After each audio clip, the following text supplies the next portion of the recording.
Ladies and gentlemen, I come before you with a very sad story, and now this time it's all about the post-election violence that has locked Tanzania.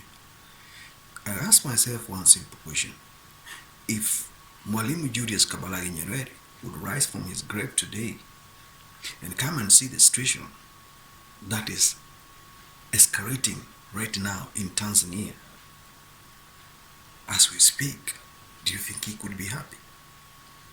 The democracy, the humanity he stood for is eroded.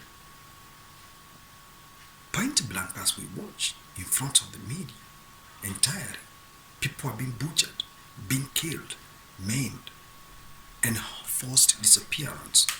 Is this the democracy the dictator Samia wants to put in place and rule forever, thinking that a time will never come for her to seize the power? The reason why we have this problem in Tanzania is simply because the Zanzibar, which it claims to be an independent state, has the minority in the government, and it is the one that produced the president. And now is the time for the inland, which is Tanganyika, to produce the president. And now there is what you call political loggerhead. When will this problem come to an end? What we are seeing on the media is just a Kabbalah. Samia was endorsed by Joseph Magufuli, the late president of Tanzania, to lead Tanzania to prosperity and global recognition. But where she is taking Tanzania, the mother of all democracy, the most peaceful country on earth, we have never seen what we have seen, what we have witnessed: murder, massacre, assassination, live bullets, ammunition, shooting to kill, order, endorsed by a woman who is the mother of the protest, because she is the cause of this problem. When the citizens, they don't want you to lead them, as an African dictator, you entrench yourself to the military machinery, and then you bring problems to the people, innocent people. Political light, human activism is gone, under the cover, simply because you want to rule and to have power in your hands.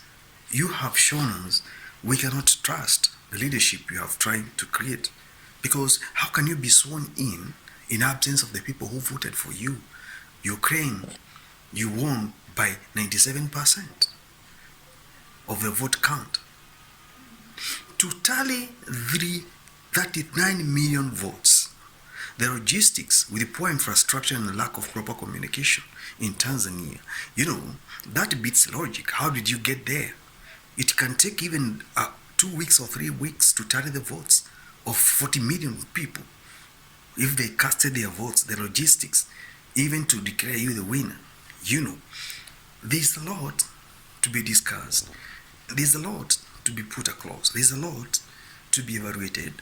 And we are calling upon international watchdogs and human rights activists and the civil society to intervene on this situation in Tanzania, because this is not a hearsay. People have been killed, have been shot. We have seen the dead bodies piling up on the street.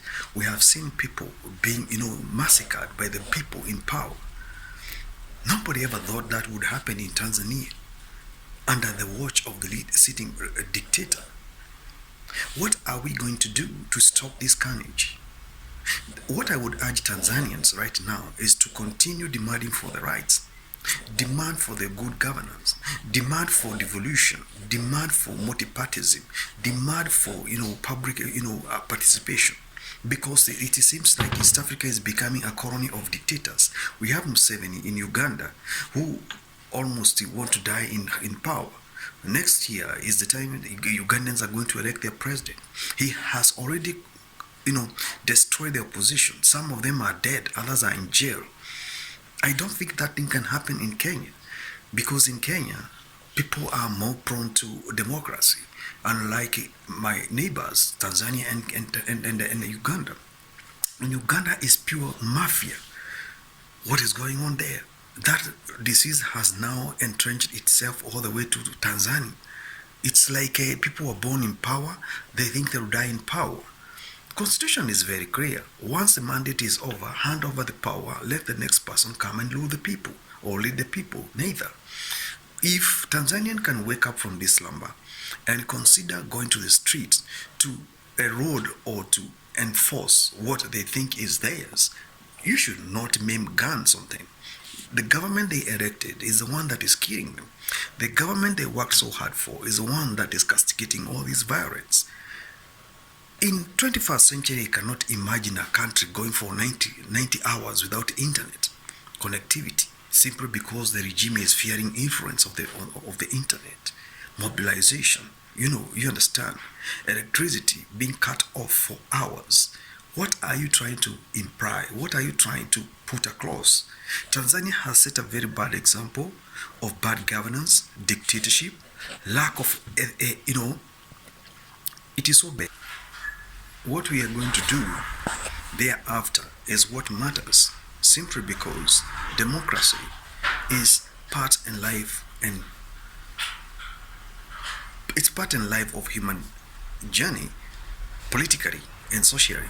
So when I see these videos, all this that is happening in Tanzania right now as we speak is a clear picture of bad governance, bad leadership, lack of accountability, politically correct figures, making sure that they entrench themselves in the system to oppress the rest for the rest of their lives.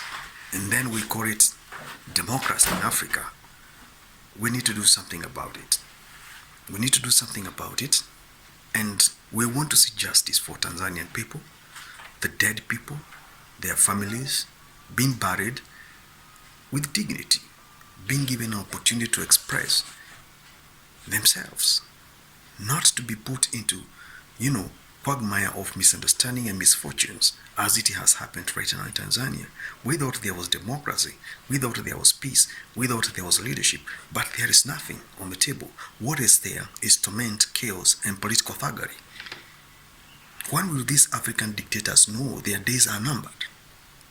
When will they know time is over? When will they know democracy is the mother of development? When will they know it's a human right to express myself? It's a human right to move. It's a human right to have access to information. It's a human right to move in the right direction. Dictatorship has got no place in Africa. And this is the last time this thing is happening. What is going to happen thereafter in Tanzania is unheard of, because it is going to be protest after protest. The question is, how will you lead people who are against you and they are the majority? It is going to be very bad. Have a good day.